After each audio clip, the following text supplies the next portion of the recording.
How to remove facial verification in Binance. Hey everybody, welcome back to our channel. In this video, we're going to learn how we can remove facial verification in Binance. So make sure to watch the video till the end.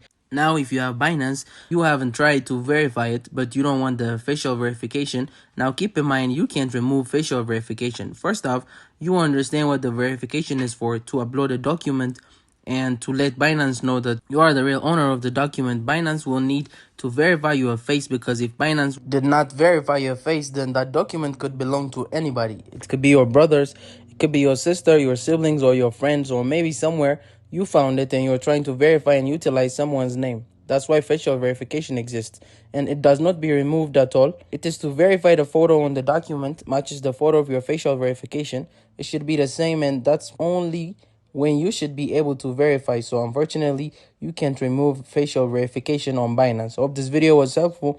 If you have any question, feel free to leave them down below. Thank you for watching, and see you soon in the next video.